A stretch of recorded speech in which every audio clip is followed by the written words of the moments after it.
If you like, Martin, we can get started. It's 5:04 or 4:04 Paris time. And, just as a introduction, Martin, I know that you want to focus on Zhineng Qigong, the practice, how your practice supported you through these difficult years. And just as an introduction, I was reading your biography. I believe you turned 50 this year. Is that right? In 2018? I'm 51. 51, yes. That's right. So you turned 51. And I was reading that the onset of your disease was back in 1997. So that's, I don't know, 21 years ago, right? Right, yes. Yeah, a long time. And may I ask, Martin, like, so you were around 30 at that time. What type of work were you doing? What was your life like before? Yeah, we need to go back in time. Yeah, if you don't mind, I know. So many things happening. Yes. Yes, yeah. I was about to get married, actually.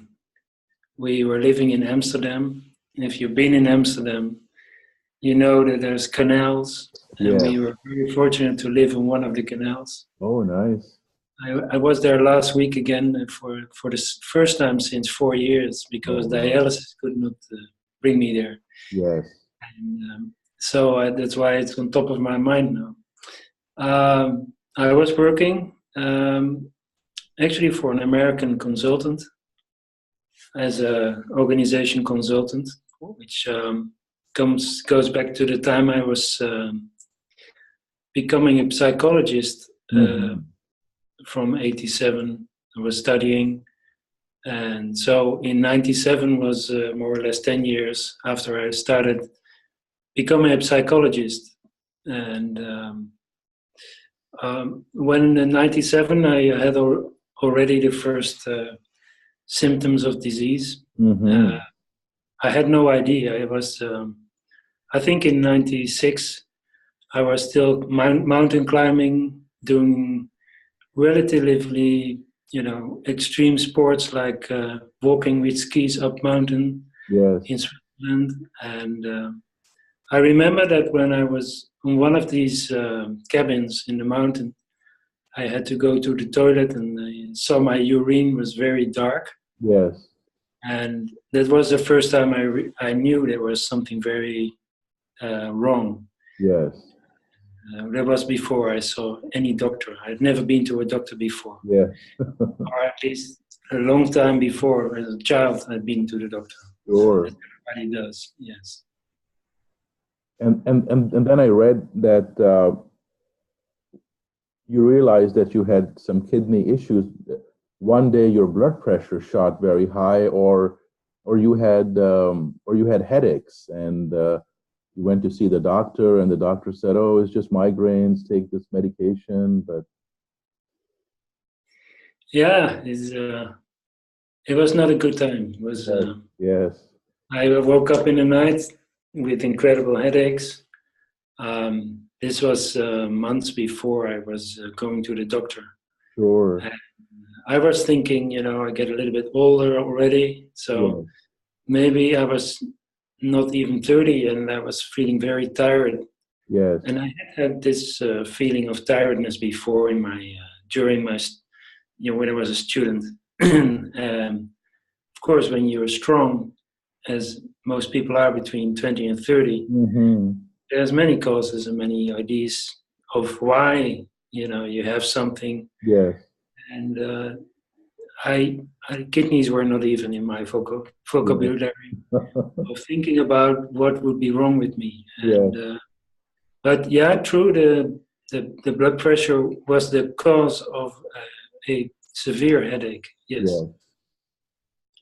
And then Martin, so starting in 1997, 1997, the onset of your disease, then it progressed. And then it came to a point in 2009 is when you had your first kidney transplant. I believe your sister was earlier. was earlier? Yeah, time, when you go back in time, for me, there's two dates. One was the weekend that Diana drove into in a tunnel, if you remember, the lady. Oh, yes. Princess Diana. There was a weekend I was hospitalized on having 260/150. Oh, wow. Blood pressure. Incredible, yeah. Then the first diagnosis came. So you have failing kidneys. Yes. And then 98, I had a biopsy, and they could not find a disease. But they could say from this little piece of kidney they have that my kidneys were actually already too far, as they call, you cannot fight with your present level of kidney function. You cannot fight the waste that's in your body anymore. Mm-hmm. It will get worse. It will lead to dialysis within 1 to 3 years. Yes. And so from then on, I decided that we should do a few things in life. This was really hard. So one was celebrating life by going to, on a holiday. Yes. The two of us, we went to Cuba, for example. And then next thing we did, we got married. Yes. And we had so many people around us, and it was so emotional that I was crying all day, and I couldn't cry because I wanted to be happy. Yeah. And but we had so many people around us, and I knew what was waiting for me. Yes. And when I was on a flight to Milan in Italy, I realized I had written 2 or 3 letters to my family. Yes. Because they were candidates for donor, and my doctor said, go for a living donor transplant if you want, and if you have to wait on a kidney, it'll take 7 years. Oh, wow. With my blood type. Sure. And then I forgot in the events of the wedding, I forgot to mail the letter, so I gave them to a stewardess and I said, please, this is very important. And a week later, my sister called me and she said, I'm going to be a donor. Oh, yes. This was, so that was September 99. 99, okay. Yeah, and I knew already before she called me that she would be the one. Right. By feeling, and then we went through the whole procedure together. And in May 2000, so not in 2009, there was the date that we were both operated on the same day. Yeah. And that was, so the time between the initial diagnosis and the operation was less than 3 years. Less than 3 years, yeah. Yeah. And then, Maarten, the first year or two, things were going well, but then ultimately, I think your body rejected the first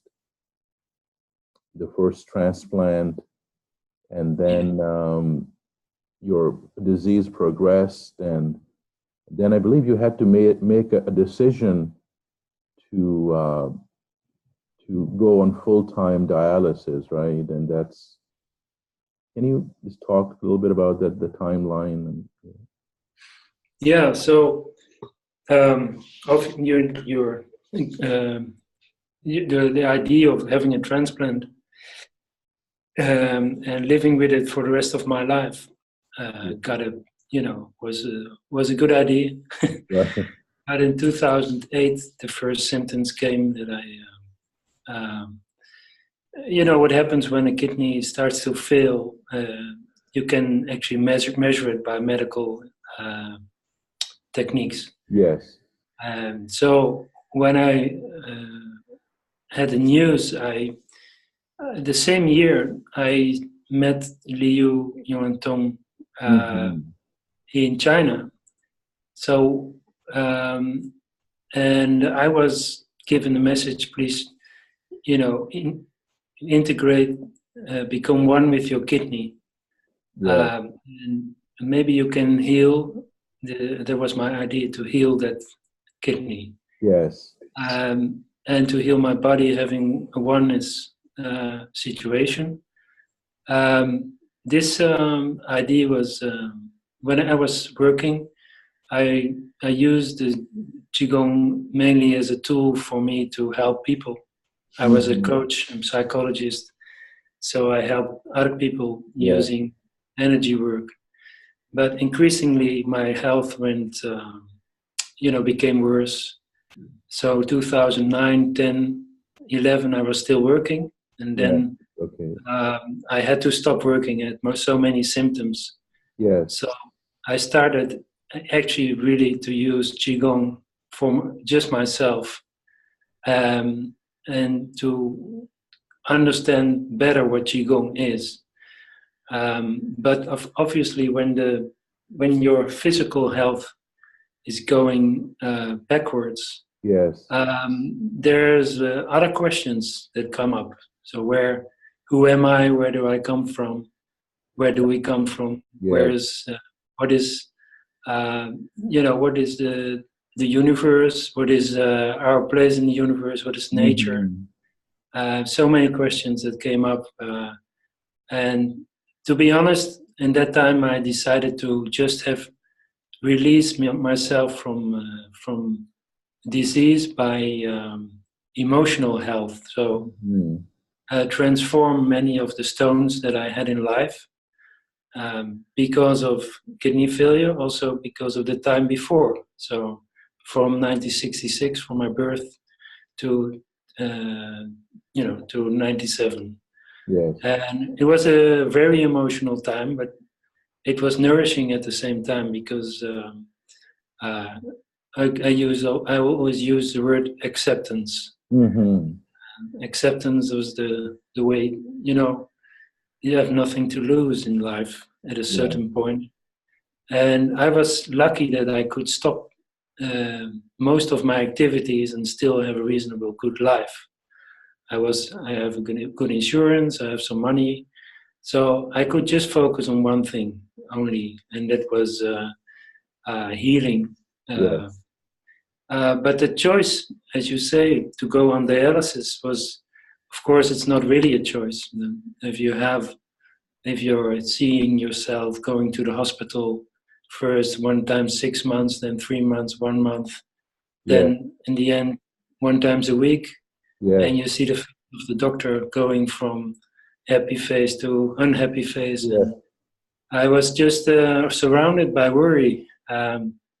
And when I remember that at one time I was getting so sick that in 2012 I had an operation, and then the last year before dialysis I had a game in Scotland. It's called Transformation Game. Well, if you're interested in that, it's a very interesting game, but I'll tell you in another time about it. And in 13, so the middle of 13, I was operated, threefold operation, and one of parts was having a tube running down from my belly on the left side, and I'm starting peritoneal dialysis, which is a different system than hemo or blood dialysis. And that was my choice between hemo or peritoneal dialysis, and I chose the one that I thought was the best one for me. Yes, and then it really changed your life. I mean, you had to do dialysis 5 times a day, and always be near your home, and always bound by the the machine, and dialysis would take 25 minutes. And I read that it only removes like maybe 10% of the poison, right? I mean, it just barely keeps you alive, keeps you going. And Yeah, that's true. yeah, I can just imagine. And that lasted for 5 years until in 2018. We were just talking, you were traveling and you heard that phone call because they had put you on a transplant list, kidney transplant, and a donor became available. And so 2018. Was it the month of August this year, like 2 months ago, or? No, it was, well, yeah, again, if you go back in time, the month was July, so we had July. I had 5 months, 5 years. 5 years, yes. And I started with when I had dialysis in 13. I started doing something with a machine, doing it by night.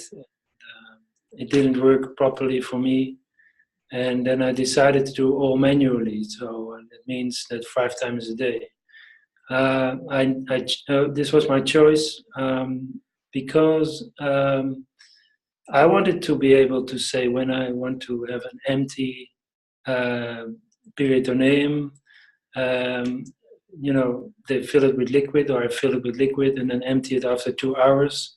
And the membrane is the peritoneum itself, which means that that is right. It only takes I had, before the operation, they measured my kidney function, and they said you have 5%. So in the end, I was living on 5% function. Yes.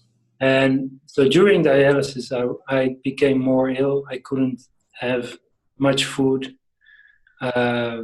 Any food was not really good. And I couldn't drink more than 1 liter a day, including coffee, tea, or soup, or whatever. So that was, it became tough. And my questions about what life would be was, for me in the future, was like, the acceptance of who I am, what I have gone through. I'm living 21 years with kidney failure. Maybe I have kidney failure or kidney problems my whole life. I don't know. I am really happy that the life I have had was good. And when they put me on a transplant list in the beginning, so for 13 and 14, I was not paying attention at all. So I actually didn't want to go for a second transplant. I just wanted to have peace and calmness in my life. But I had a heart problem. One of my coronary arteries was blocked, and so I got an operation to have a stent. And then we decided to go for a long holiday in the south of Spain and France and Portugal, just to have, to go out. And one of my favorite things is to travel. So we went out, and we did every year trying to have 3 weeks off. And we are self-employed, so we can do this. And then the same happened when was 2018. So this year, we also went on a holiday, and during that holiday, we're just planning to travel through Bretagne, and we got a phone call, and we traveled back. And in the night of the 7th of July, I was operated. I took a risk because I had some heart problems. I didn't tell the doctor about it. But I knew at that time, if I don't get a transplant now, I need to have some cardio problem. I have to solve it again with some stents. It takes me another half a year not being able to be operated. And when they took the film of the heart, they couldn't see anything bad. So I didn't tell them about my pain on my chest. Yes. During the operation, at the end, I got a heart attack. Right. So I'm laughing because now everything is okay, Yeah. and there's no damage to the heart at all. But the heart attack was like saying, we saw you, we have the problem." Yeah. So when I woke up, I feel very happy because the transplant was going okay. Nice. And then 2 days later, I had another operation. 2 stents were placed because the arteries were blocked again. Yeah. And this, they say, is due to the medicine against, the rejection of the organ, which I was still taking. Yes. And so when I woke up and got home, between the time was 10 days in the hospital, 11, and the long-awaited transplant was right there. And I have to say that just before I got the transplant, there was a special day. I felt very, very calm, very centered in my body, very centered in my head.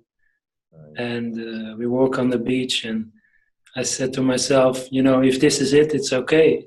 Yes. And I felt so deep acceptance of everything happening in my life. Yes. That if I would die, for me, was okay. And then an hour later, I got the phone call. We need you here. You get a transplant. So it was like another dimension in life. Yes. Yes. Absolutely. And what an incredible life journey. And you finally arrived. These are good times, full of joy. Yeah. But I mean, I just think of those 21 long years, Maarten. And I think in your life, Zhineng Qigong, this beautiful practice that we all do, played a significant role, I believe, right? And can you please talk about how you were introduced to Qigong, those early years, and yeah. Yes.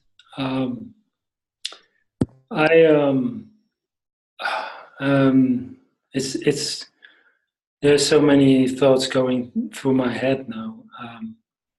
Actually, the big starting point for working with energy for me was when I was working with people individually on a one-on-one basis. I was using techniques that I had learned from school, but I was more interested in energy, involuntary movements within other people, the energy changing in a room. When we talk about our lives, about how's the relationship with your friend or with your mother or your father. And I often, when there was energy, I felt I'm on the right path. But if you feel something in the room, it means yourself also are affected. So let's say if we are both sad about something or extremely happy, there's something for different reasons that make us happy, but we share this same energy. And when actually it was my wife, she said, I want to go to this group travel to China to meet a Qigong teacher. And in the preparation, I said, well, maybe I should go with you because we're sleeping in a monastery behind Chengdu, and the rooms are cheaper if we go together. Yes. So I just went as a tourist. And, as it often happens, that you go there unexpected, something happens very special. Yeah. And, in other time I will tell you more about what happened, but in the days before going to China, I was reading books about Zhineng Qigong, and I really enjoyed reading it from the perspective that it was something completely different than the medical industry. And the medical industry doesn't make you really happy or spiritually better. But it's an instrument, like many things are a tool to get somewhere. But this was really the brilliant mind of Dr. Pang Laoshi. And I was just reminded of that because of Stephen Hawking. That, thinking about how the universe is expanding and something going from nothing to something and to nothing again. And that gave me so much inward feeling of peace, and going out of the medical industry with my whole life, going out and just focus on something that is called Qi, or the void, or blue sky, as a possibility to heal. And that I was so excited before we went to China. I want to go there, and I want to see what it is. And yes, in those first 4 days of the retreat in the monastery, many things happened. This was 2008, and it was just to be there and to stand in the center whole temple in the Taoist mountain was already something really special. And we had teachings in an 8-cornered room, completely made out of wood, all ancient stuff, and it was just a perfect time to retreat from everything. So that marks the beginning of from the first meditation we did, and learning the lift Qi up, pour Qi down method. I really got into it like. I felt this is the thing I want to know more about. This is energy work. This is the best. So after 12 days, I came home. I just continued practicing 100 days Gong, and we did it together. So my wife and I were practicing each morning, and noticing the change within us that kept us going. Also, we were so enthusiastic that we tried to get Liu to the Netherlands. We're still living in the Netherlands then. And we managed to bring him 1 year later to come to Netherlands. And then we just shared a friendship that was so good that we felt we should do a workshop or something together. And in July 2009, I went back to become a teacher. And here I was sitting in somewhere in an apartment with all these people that were studying Qigong for a long time. And I was just 1 year. And I said to one of the teachers called Master Fang, he's the number two from the Washa Center. I think he's now 79. And I told him, I don't want to be a teacher. I just want to, I see all these people here, I just want to be a student. And so he looked at me, and he started speaking Chinese to me. And without understanding his words, I understood what he meant. He said, you need to become a teacher. There's no way back. So that was so emotional, because I really felt I had to step up from my own level of expectations from my own life to do this. And during the retreat, I had a lot of problems. I had diarrhea. I had lots of things happening to me. But I think I lost 5 or 6 kilos. And I think if I come back, I need to go to the hospital because there's so many things happening to my body. But I felt very clear, very mentally very clear. And so when I had become instructor, I was thinking, I should start some teaching. And in my garden was summertime. I invited some people, and suddenly I was standing in front of this group of 13. And I was thinking, I've been to China. I've learned all these Chinese verbs. words, and I think I'm a fool. I'm standing here with all these people around me, and now I'm doing something Chinese. So I need to go back to myself, and then I reminded myself of something called, for me, it's called go to the first step of Qigong practice.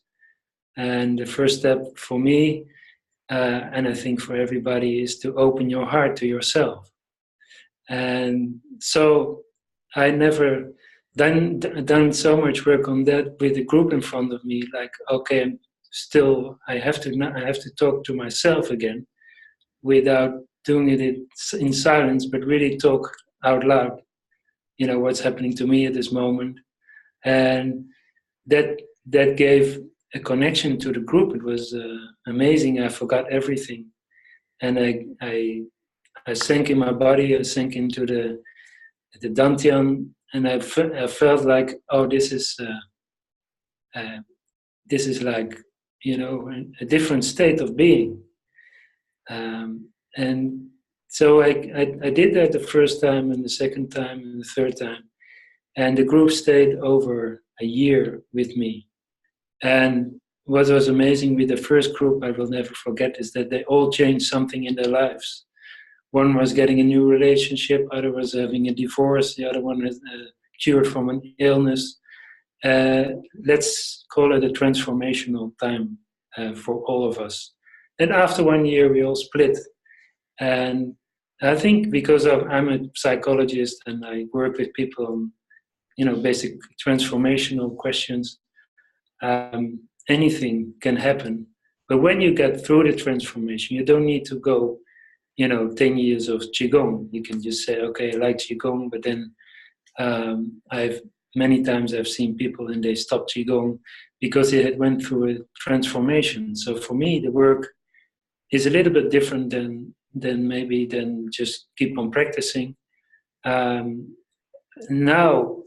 with my life evolving so much, especially when I had the disease in the transplant kidney, I realized that everything happening to me and to other people is right there at the right time. So even a disease coming out, even people dying, is happening at the right time when they are ready for it. So some people out of the United States might remember a woman. She was called Stephanie Carson, and she also was a teacher in I think it's St. Louis area in the middle, and she made such a big impression on me. And I remember that she was really was in a group with us, and six of us were in a healing group. So we were learning how to heal people.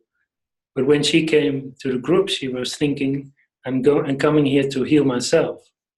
So she had a different idea. And soon she realized that we needed to become healers ourselves.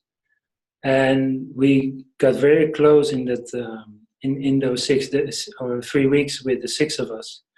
And when she got back to the United States, and I was going back to Belgium at that time, I realized that something very special was happening to her. She was transforming a lot of things in her life, and I was able to witness that and also to talk about it with her through email. And we didn't speak on the telephone, but we always spoke through our hearts or from the heart on email.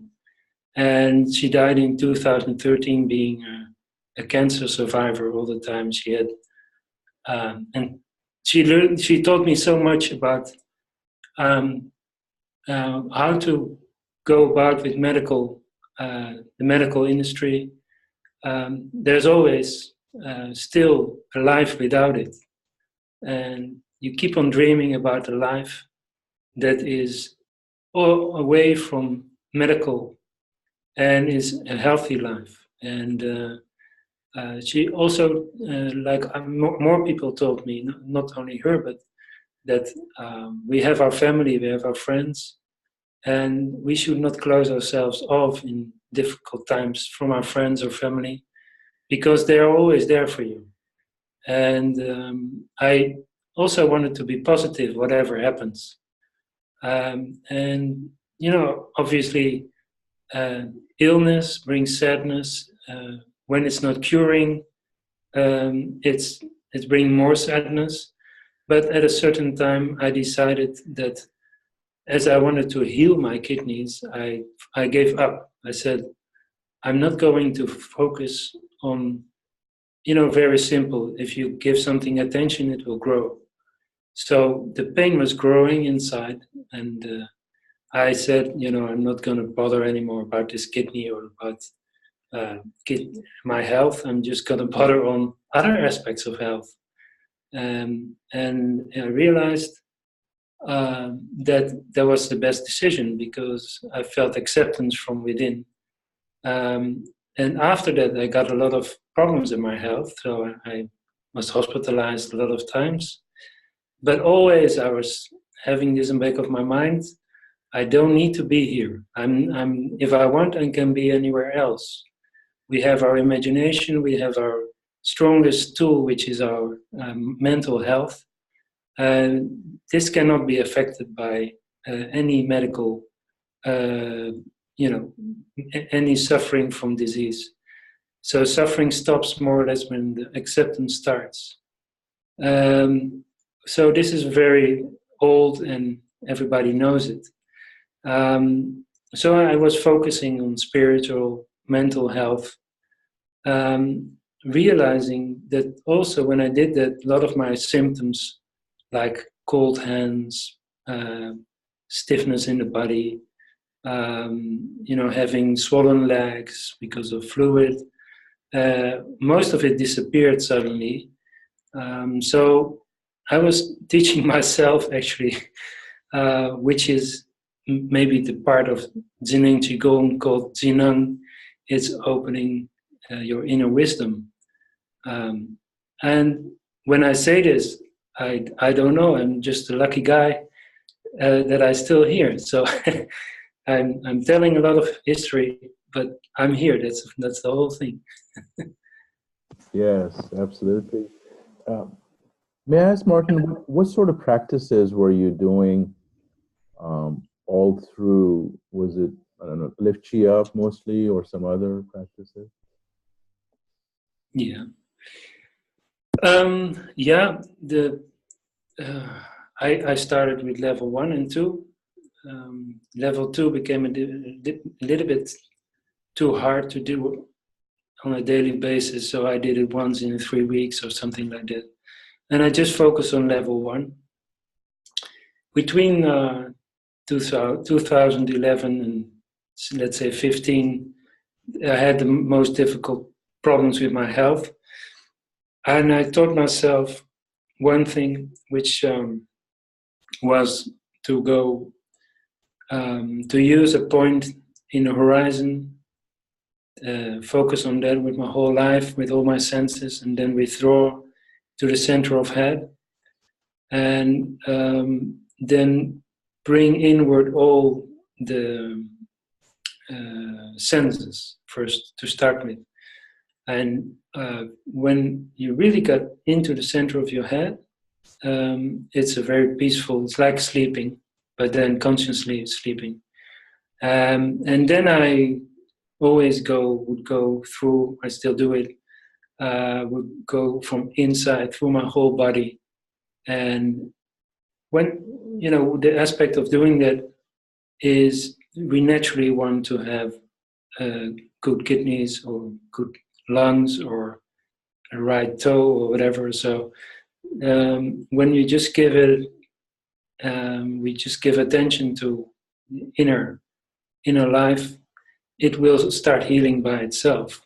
And one thing is that I realized, or I realized, it's like I became conscious of the fact that in any situation, even when I was waiting for an operation or something, I do this. It gives a lot of space inside.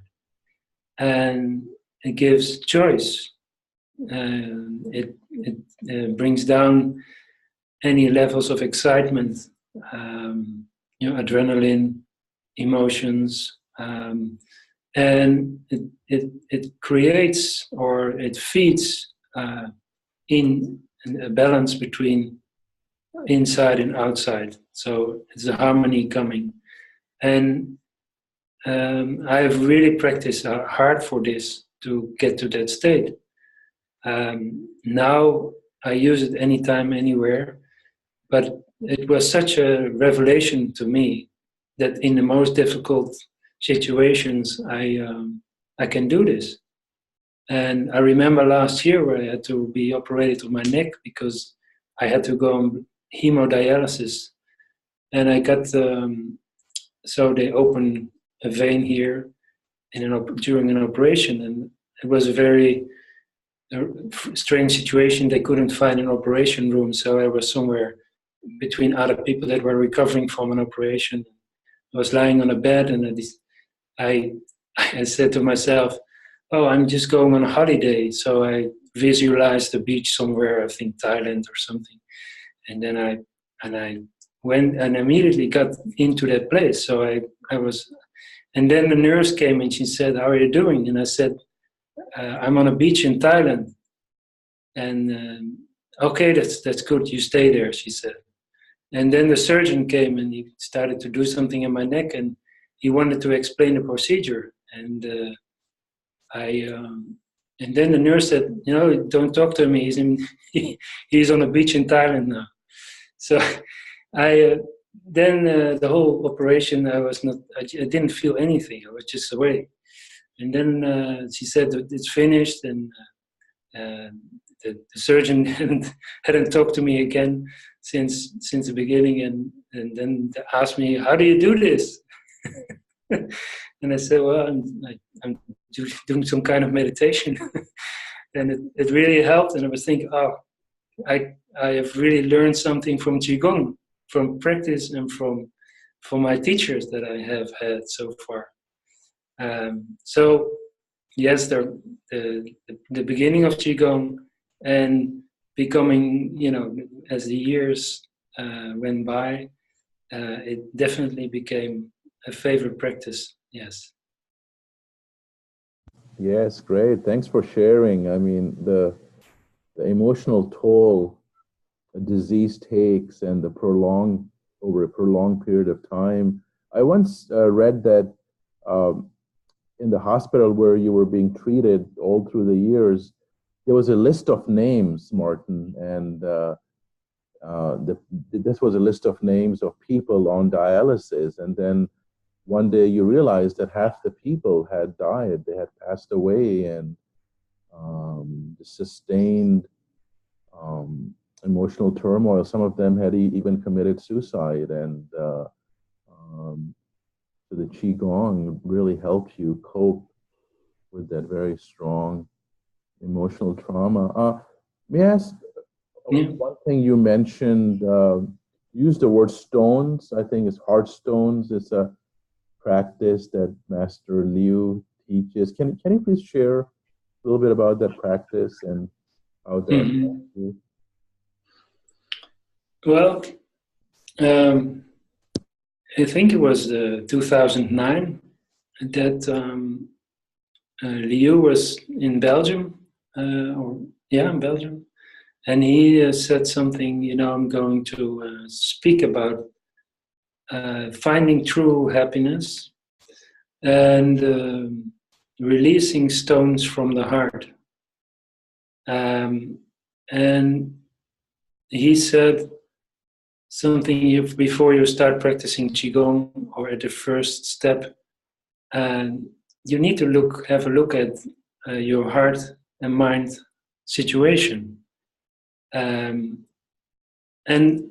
for example, if you meet new people, so you go on the street now and you meet somebody and really talk to them,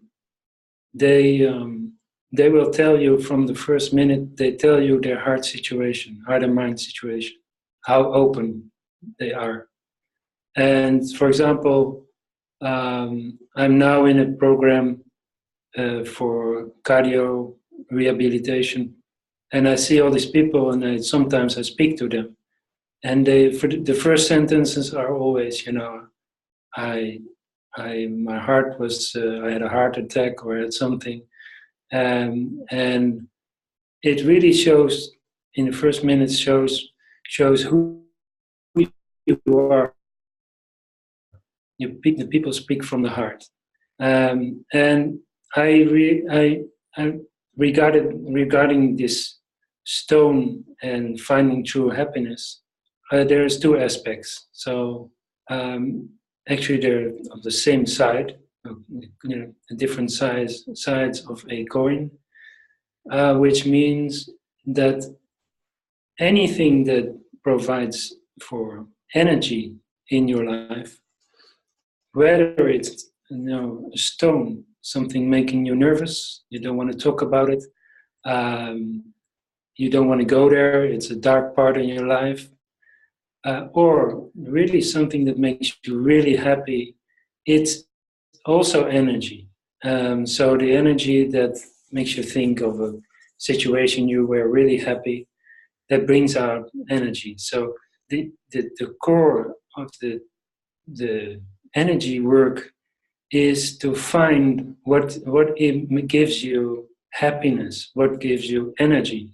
And the stones mean that during our lives, from the very start of our life, we're all confronted with stones in our heart. It starts with a small stone, can be something like, I'm a child, I have parents, my parents want me to do this, but I want to do something else. And you have your natural self, but your parents request something else from you. Some of your natural self is taken away, creating a stone. Well, this is a small example. People that have practiced with me, they also know about something called the inner child practice. Well, that's going to that, what your needs are at a very young age.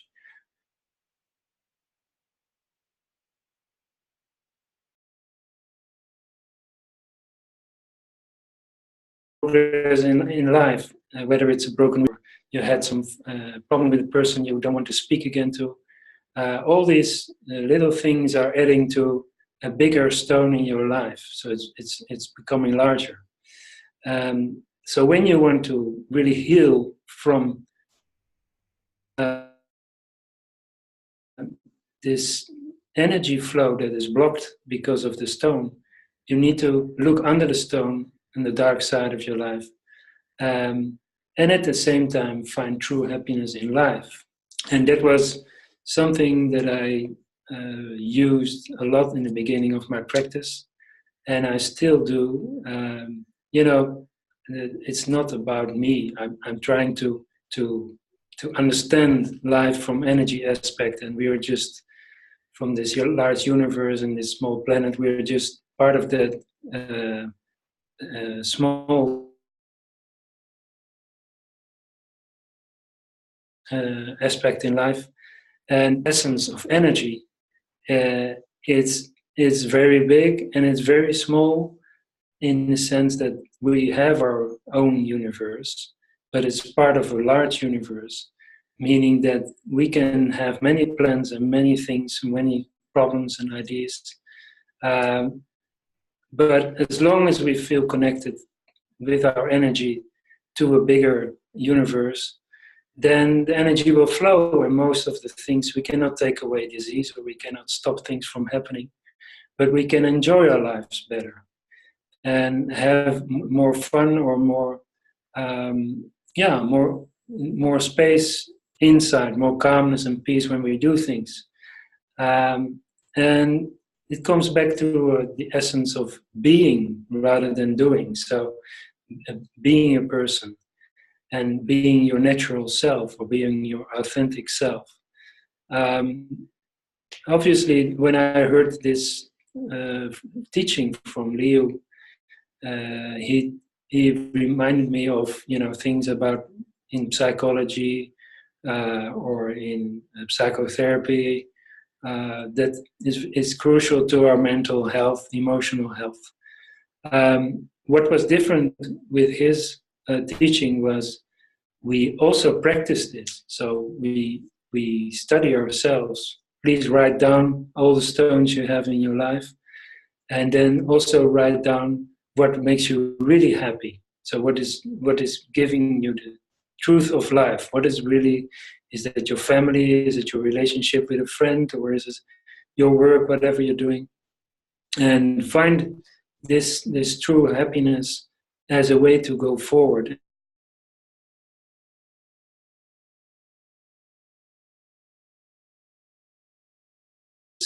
Energy.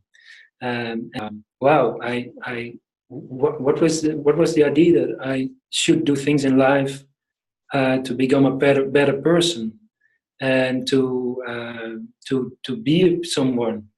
So to have a career and to become,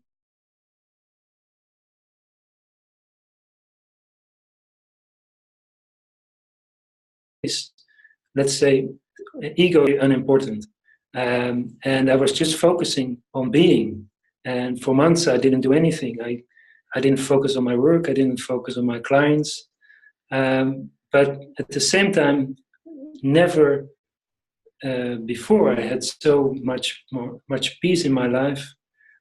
Creating that first step always, over doing that first step always, opening yourself, opening your heart and mind, and making it the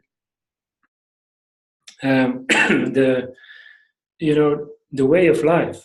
When you open yourself and you keep on opening yourself, the energy will flow naturally, inside, outside, from left to right, from any part into your life. And this kind of practice, which obviously has a big psychologist aspect to it, for me helps me to help others as well. So we're not that important. We don't have to be ego-centered. Obviously, when you really want to achieve something, you go for it and you don't think about it. Like, I have a dog and he really wants to have food, so he really goes for it. that's the idea of being a dog. You want to go for food.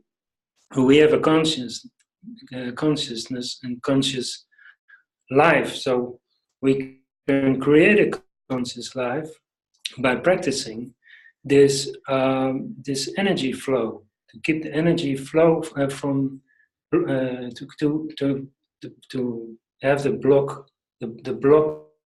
blockades or blockages in your body, in your mind, in your emotions, to practice that as a first step. And that really helped me, and in turn I could help others to grow as as an energy person. So it's a short. Yes, yes. Thank you, Maarten. Thanks for sharing. Very beautiful practice. I will turn it over to you. If you like, you can share more, or if you like, you can lead a practice. Yeah. Yes. I just need some minutes. This minute to go out. Yeah. The talking mode. Yes. Very heavy Okay. stuff. Yes. Yeah. Okay. Let's practice together. Great. I'm just take some sip of my water, and Yeah. then we We can continue. take a short break. Yeah. Yes. Just a second. Sure. Take your time. It's so good to hear him talk. Such deep sharing.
Okay. Can you hear me? Yes. Okay. Well, I've given some thoughts about what practice we should do, and I'm so much into always in lift you up Yes. as a basic practice. And maybe after the second section we can do something different, but I will see if I'm up to it or if Yes, the please. G field is up to it. Sure. Yes. So when we first set up, we first set up a G field, which is almost we already have a G field, but we will set up a G field first, and then we will start doing a lift you up together.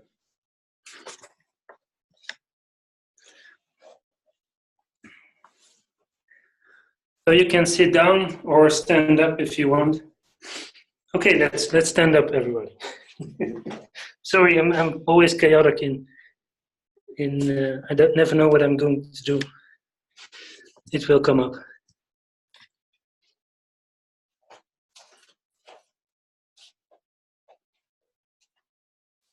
So I hope you can still hear me from 3 meters from the computer. Yes, we can hear you and we can see you well. Thank you. Here I am. Okay. So first we stand and put our feet together and raise by away. Think of blue sky, which is enough. And look straight forward in the horizon at eye level.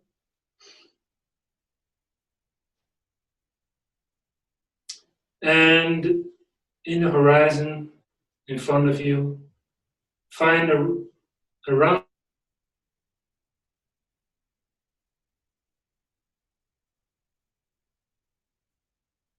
focus with your eyes on the round point in front of you.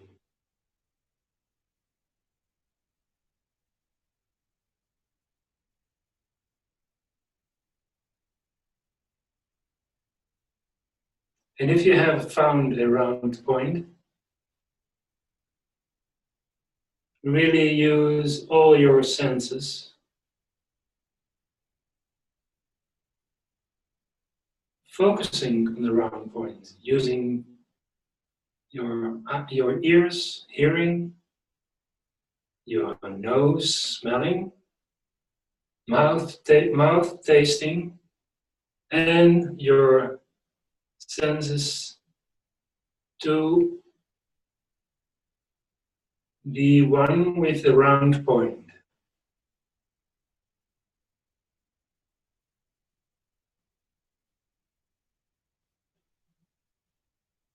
And from the center of head,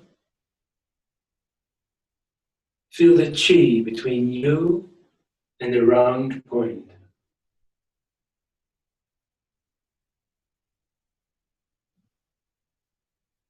And slowly bring the chi inside through your eyes and close your eyes gently and bring the chi inside the center of your head. Close your mouth gently, tongue touching upper palate. And just above the upper palate is the center of your head.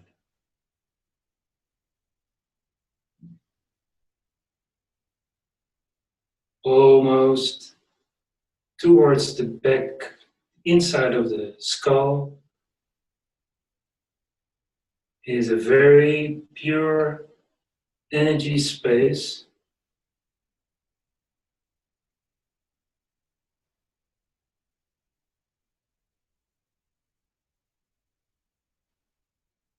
that serves like a 360 degrees mirror of your life, of your energy life.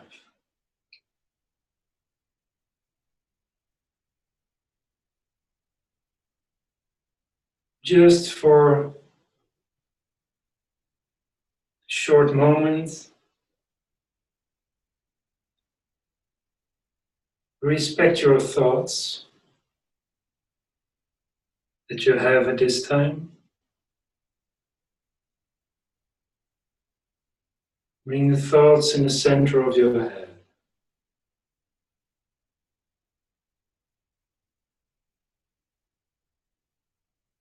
Any physical, emotional feeling you might have, respect them.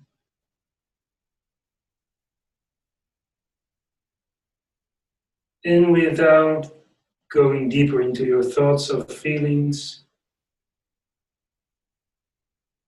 create during going from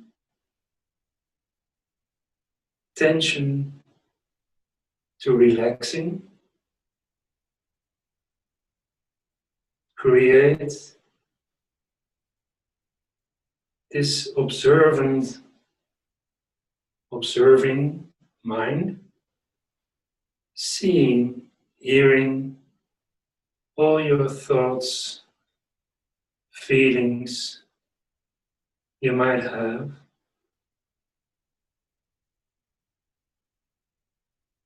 We know we never stop thinking, no feeling.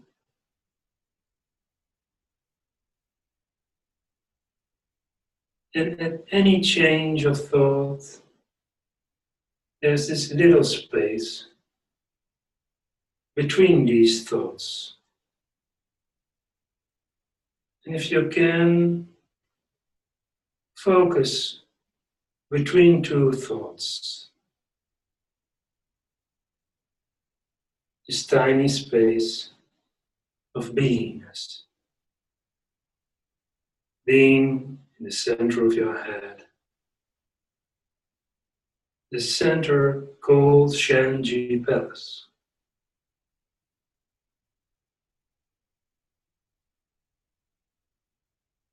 Here, the energy is pure, untouched by your frame of reference, untouched before anything else. Receiving through our chi field the information just for you.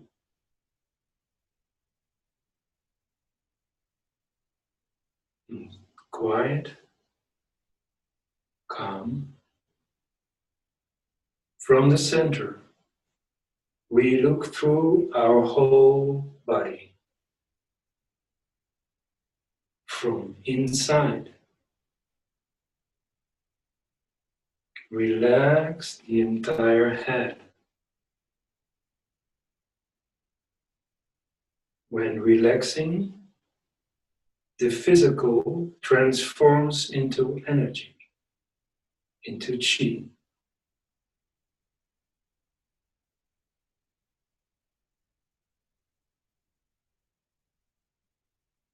Blue sky, our head is blue sky.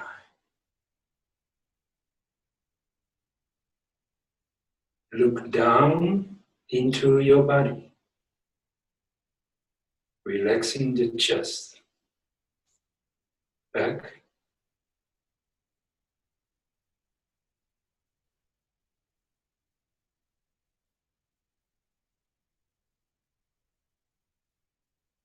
going deeper in the body,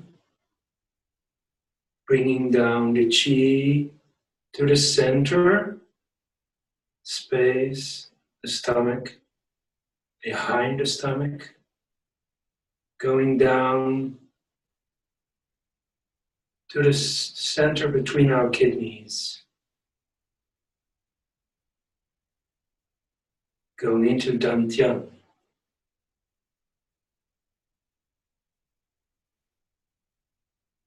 The space of Dantian is abundant with qi.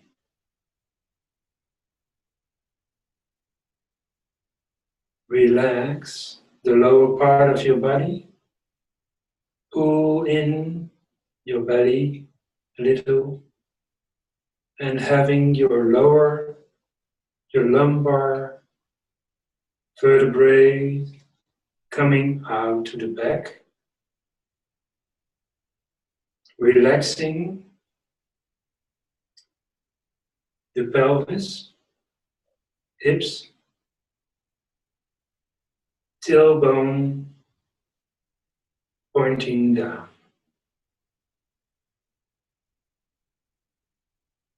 Then relax the upper part of your legs,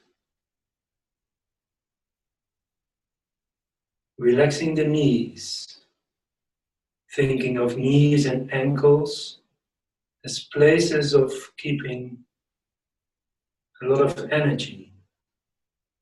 Think of wide spaces, the knees and ankles, qi flowing, spiraling through our legs, into our feet. And under the feet, open the kidney point, Yongchuan. Roots are coming down from your feet, going deep into the earth, and even to the other side of the earth, coming out in the universe below us.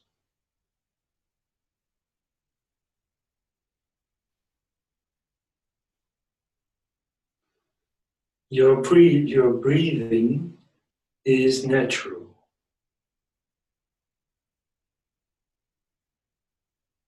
And have your body find a balance on your feet.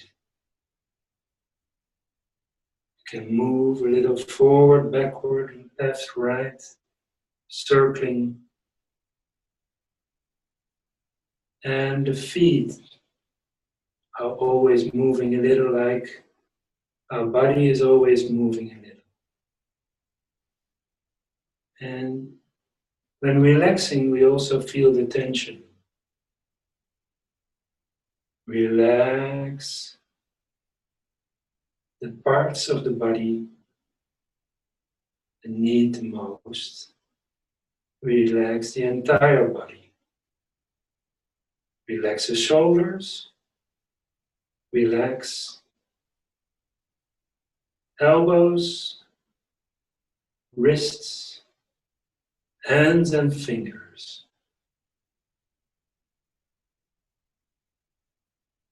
Focus on the center of your head. And become quiet, peaceful. Like in the center, in the eye of the storm. So peaceful, so quiet.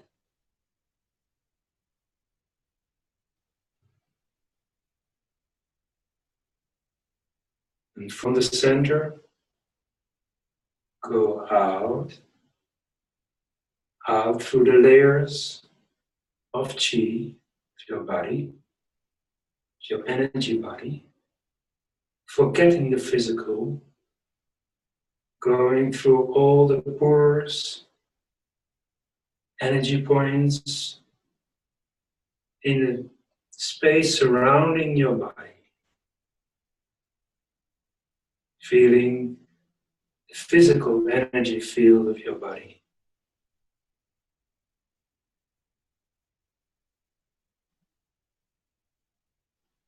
Open. Go out through the walls of your room to the front, back, up, down, and sides. 6 directions, moving out into nature space.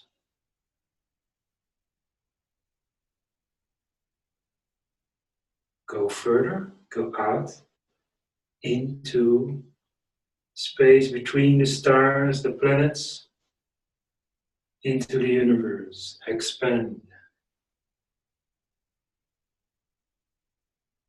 Thinking of Pang Laotian and all the teachers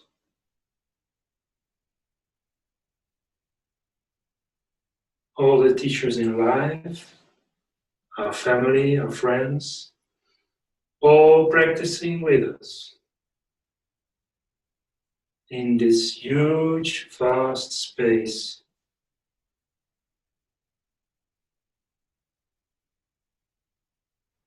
The chi field of our group today is coming together as if we're sitting in one room.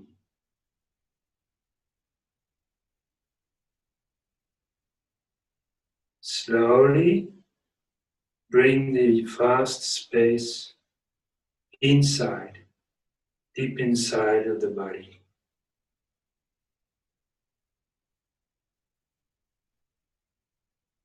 And have your mind's light shining deep into our body. We are harmonized with chi. Harmonized with chi. Harmonized.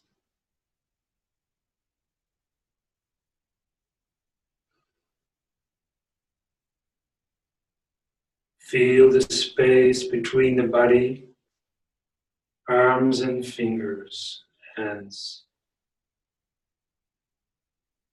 Feel the earth and turn palms using your little finger backward. And then turn your palms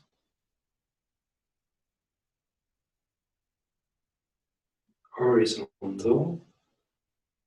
Feel the chi under the arms, the palms. And we do La Chi 3 times. Push forward 15 degrees, open, close, open, close, open, close. Relax wrists, palm facing each other. From the earth, lift chi up.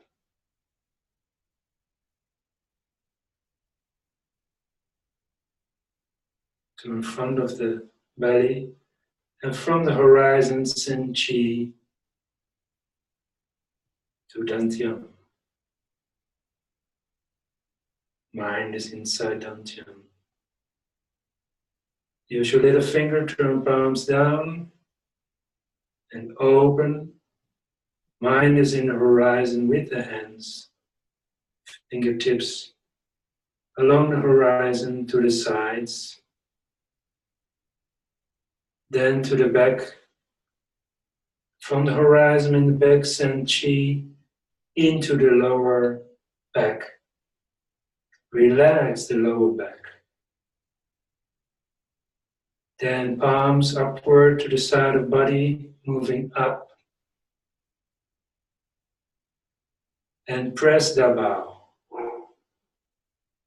with your middle finger, mind in the center of your chest, deep inside. Then turn elbows to the back and slide along your chest. Bring the chi on your hands and arms into the horizon, on shoulder level, at shoulder level. Turn palms towards Yin Tang. Send chi deep into the head. Think of Yudzen.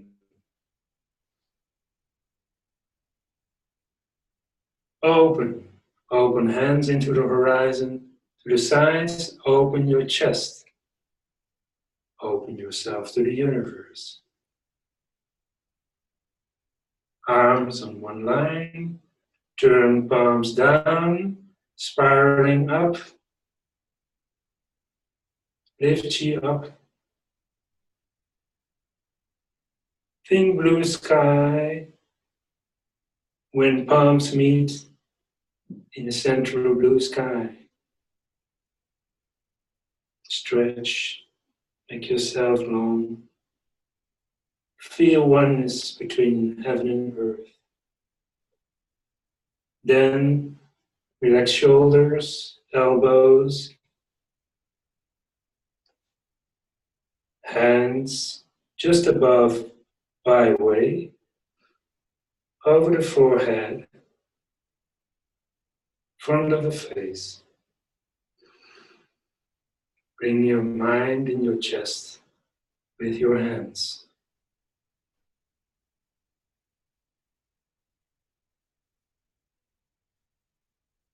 Turn palms, extend arms in front. Into the horizon, open fingers one by one, leaving index finger and thumb together, then push out palms, leaving the triangle, and then open. Like you're opening a chi curtain, open your mind, open your body. 3 times, push and pull. Push out a little, pull.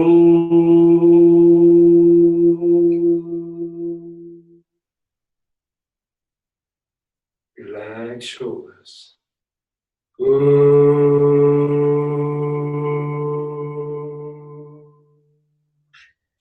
Merge with the universe.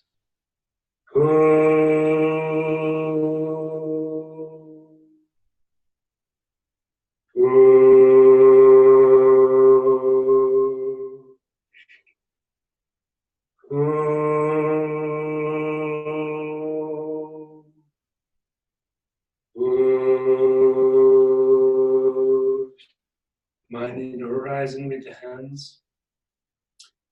Open.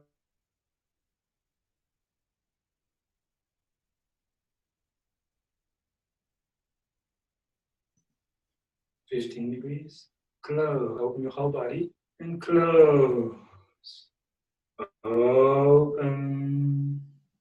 Close. Circle along the horizon. Open hands and arms. Open chest. Push out a little bit.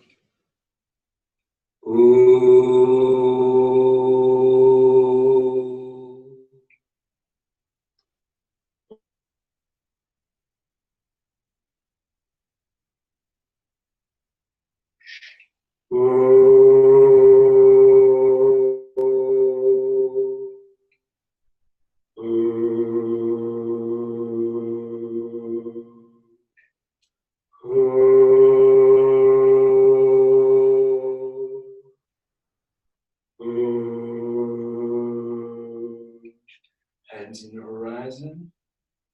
Lift the chi from the heels through the body, through the chest, by lifting your middle finger 15°. Up and down. Up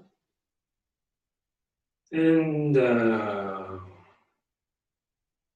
Up and down. Relax the wrists. Turn palms upward and lift chi up. At the same time, pour chi down. Palms all the way into blue sky, then facing byway. Breathe 1 cycle. And then slowly bring down the elbows, palms, with the chi to just above the head, over the forehead, Qi moving through the center of head down the throat into the chest, hands facing the body to the dantian, and middle fingers touch each other, press the navel. Relax Mingmen, focus on the inside of the lower back.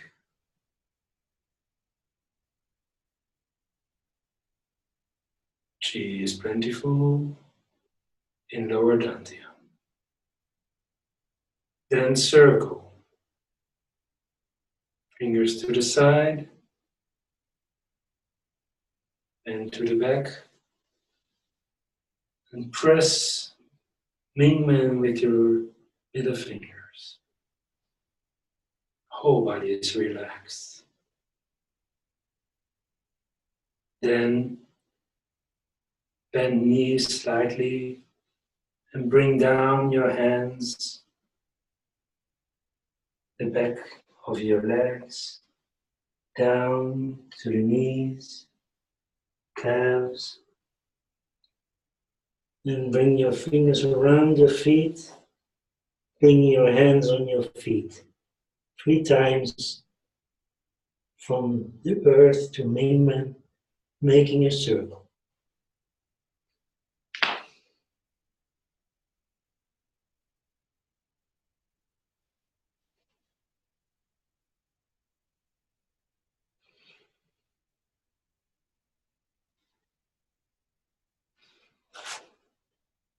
Move your hands from your feet, making a Qi ball between your hands. Move the Qi ball in the center of your legs, up towards your knees, upper legs, into dantian. Middle fingers press the navel. Mind is between the navel and Mingmen.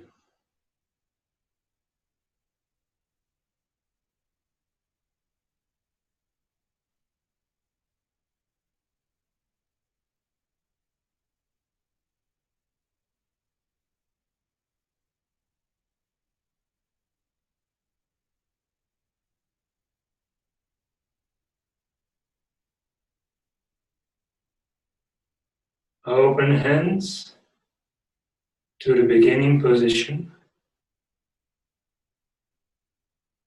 Relax the whole body. Relax Mingmen. Tailbone down. Feel between the body and the arms and hands. Mind telling you to raise arms sideways, upward. Qi flows arms up.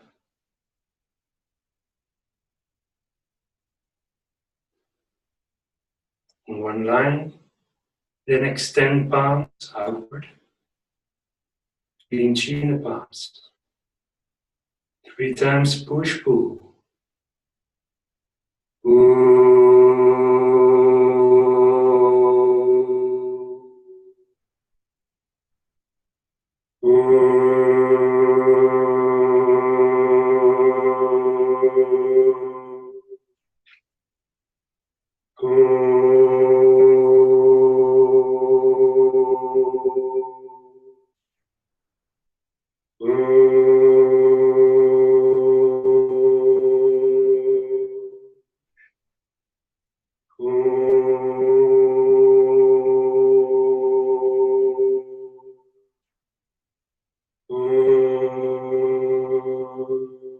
Into the horizon. Close 15 degrees. Open. Close. Open. Close. circle, hands in the horizon to the front, shoulder width. Push, pull.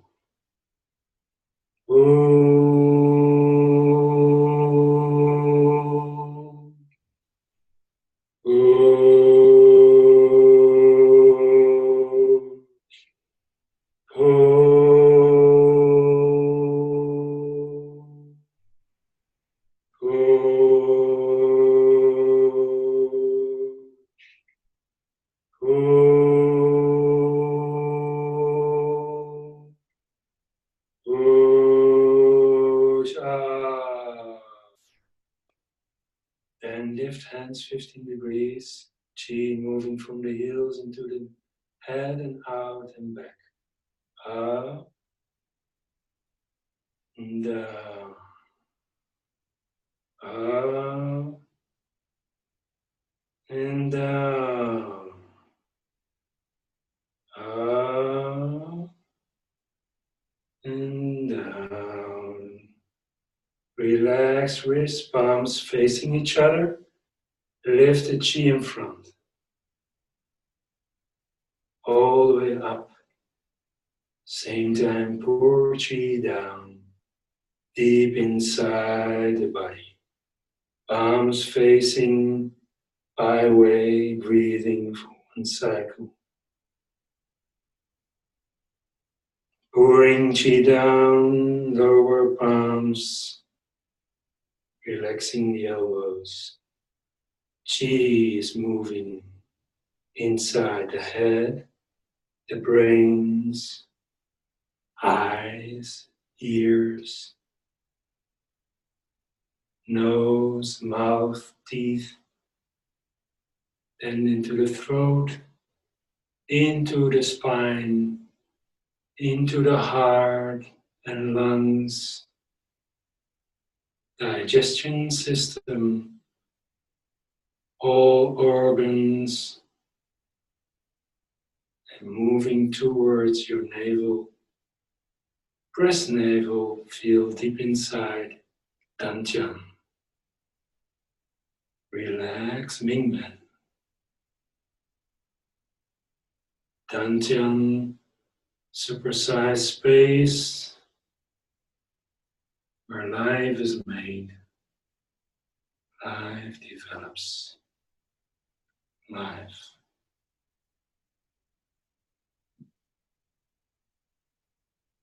Open fingers alongside the middle. Then to the back, press Minman. Think of your navel. Then lower down your hands slightly, bend your knees. Then Chi goes through the middle of your legs down into the marrow, down. And bring from the heels your hands forward and put them on your feet. 3 times down, forward, downward, backward, upward.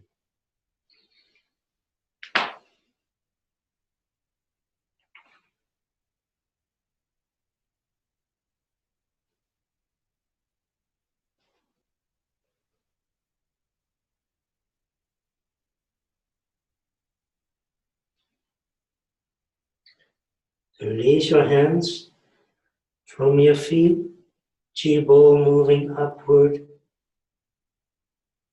bringing your hands up, mind deep into the marrow of your bones, upward, body straight, hands on the fingers on the navel.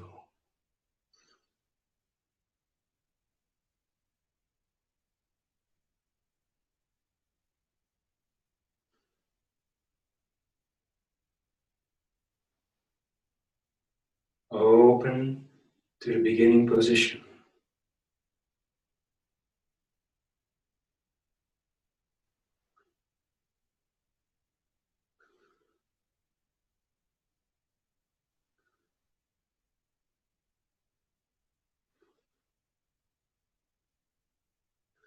separate the feet to shoulder level.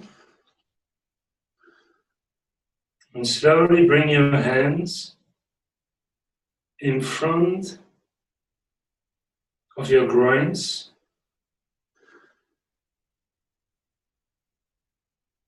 And put your fingers together, hands in front of the groins.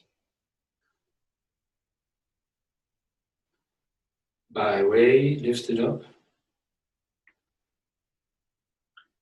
And slowly straighten the legs. Straighten the legs. And bring your mind down between the lumbar vertebrae and the sacroiliac joints. And use a little bit of force to push back from the front, the pubic area, backward. Moving your legs to a straight position.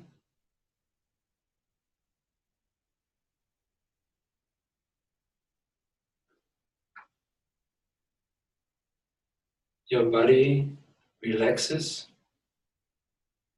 At the same time, you can push a little bit backwards at the level of your sacrum.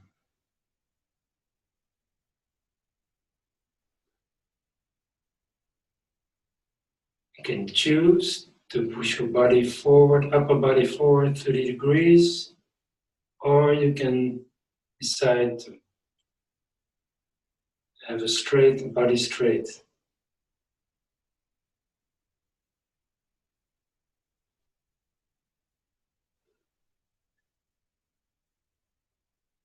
When you find the correct position, eye is lifted up, chin in, and feel the space right behind your neck, right between the shoulder blades, behind your shoulder blades, and feel the space at Mingmen level.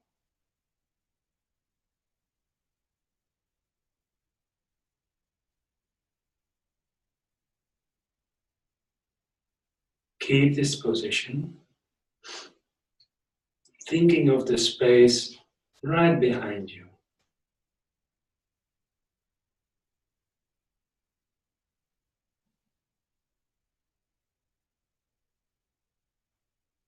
And then mind's attention goes into the sacroiliac joints,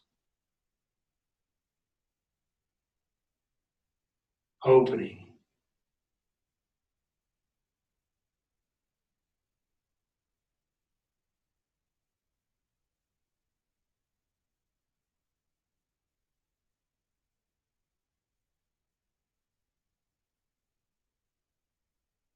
This practice opens the lower back, opens the sacroiliac joints and the hips, hip joints.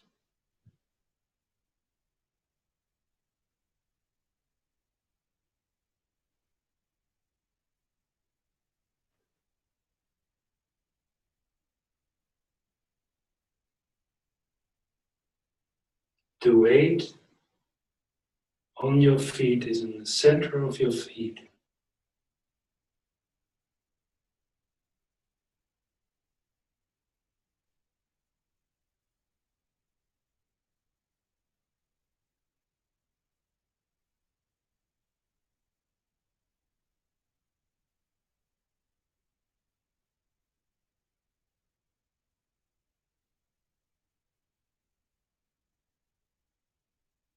Breathe in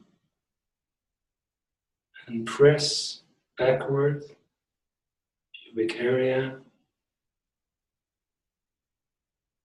Press back sacrum, and then relax. Breathing out. Again, breathe in, pull back pubic area, sacrum, backward. Relax, breathing out. And continue this practice.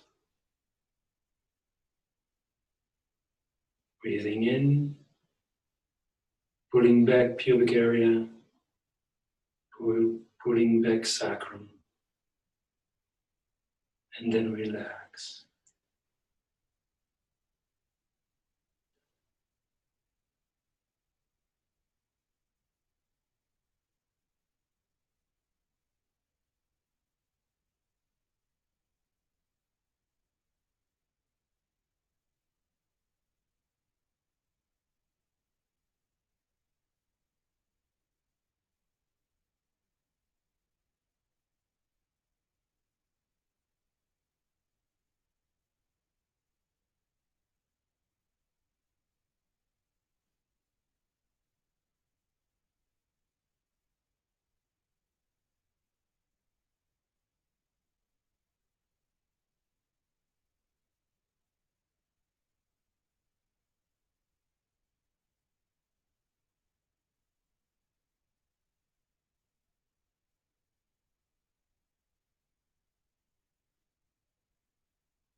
Pull back neck, middle of the back, and chest, and Mingmen.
If you have any sensation of pain, uneasy feeling, breathe into the area of the pain.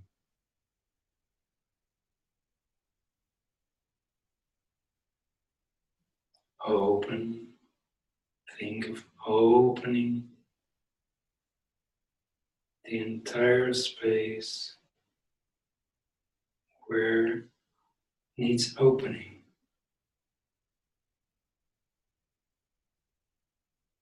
Qi is plentiful.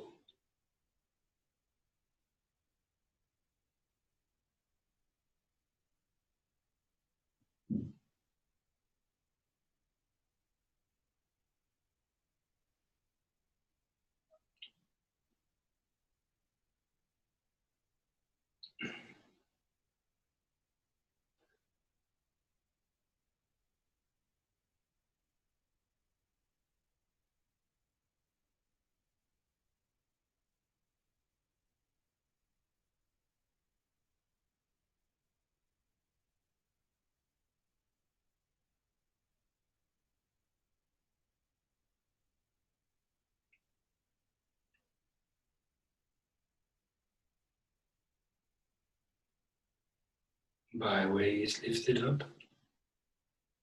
Hands in front of the groins, fingers touching each other.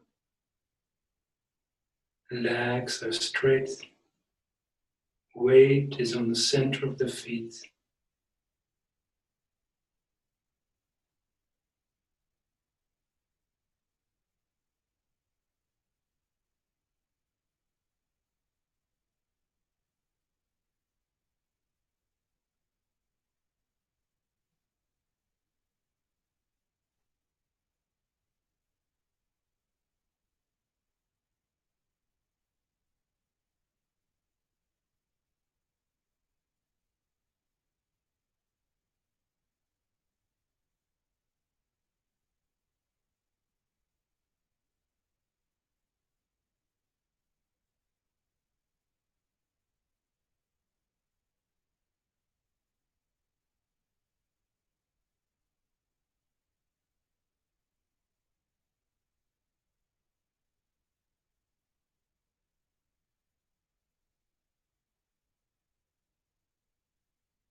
Prepare for closing.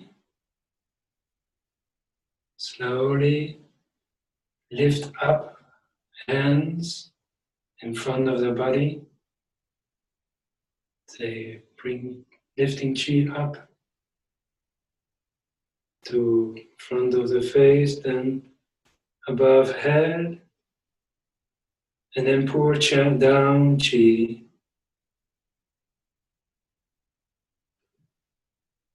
Lowering hands from the face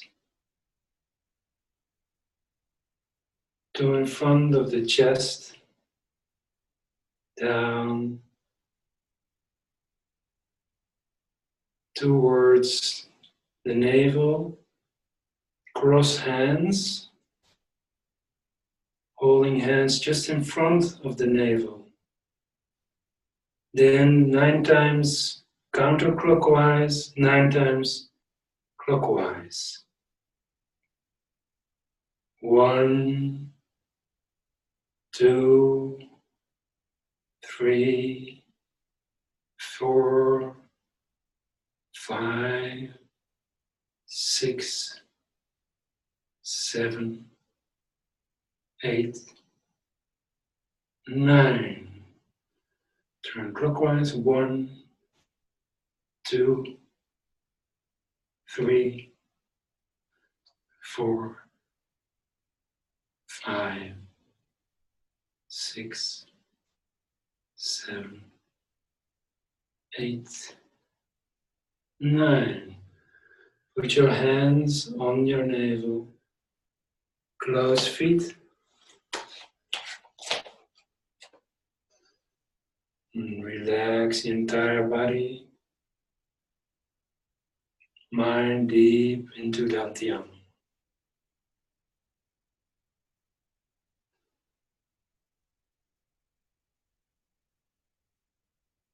Chi is plentiful.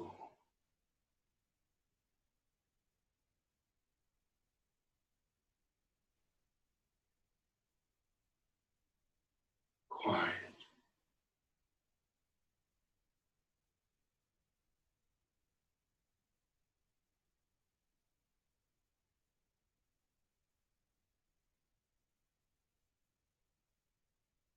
Slowly open hands, eyes, and from the heart, thank all our teachers, our chi field, and ourselves.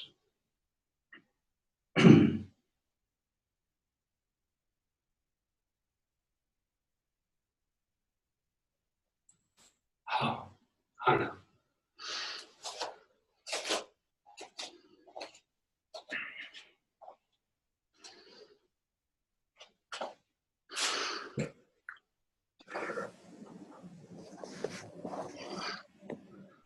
Paula, Maarten, beautiful practice. Thank you very much. Thank you. It was so good to practice together. Yes, yes. After such a long time. Yeah. So good to see you. And just to mention, you have another joyous event later this month. The master from China is coming, I believe, and he will be staying with you. Can you share? Yeah, it's true. We have teacher Ning coming. He asked me to organize his visa in May, and he's traveling for 3 months through Europe. And now from the 25th to 28th, October, he will be a guest in our house. And we have a group of people coming to practice with us for a small retreat. Teacher Ning is a very special teacher. He has traditional knowledge of Qigong. He is a healer from a young age, healing his mother. And he has, I have met him twice now. He's been on a teacher also on Qi Channel. And if you have the time, you can go back and have a look at his healings. What I like, especially, or what caught my attention, is the way he does healings, really going into the void, into blue sky, beyond everything that we call rules or the way we should suppose to live our life, and really focus on true healing. And he will do that alongside some new methods of practice. I think I posted one video of him on Facebook on our channel, so you can have a look if you want. And he will be doing more teachings. If you want to come to, there's still some space to come to our house from the 25th of October. You're welcome. And I hope to take some video otherwise. Yes. Yes, that would be great. And that's just 10 days away. Excellent. That will be That's true. Yeah. Yes. Maarten, we have a question from our friend Martha. She's asking, what is the practice at the end called? The one where we standing and hands by the groin? Yeah, Teacher Wu is one of the teachers that also was, and I've been following for a while. The methods he teaches is the later methods of Dr. Pang. People might know straight leg sitting, and this one is called straight leg standing. It's a little bit comparable to 3CM, and to open the lower back and to open the space between the lumbar vertebrae and SI joints, that space, or between the sacrum and the lumbar vertebrae, that's very important for qi flowing through the lower back into Mingmen.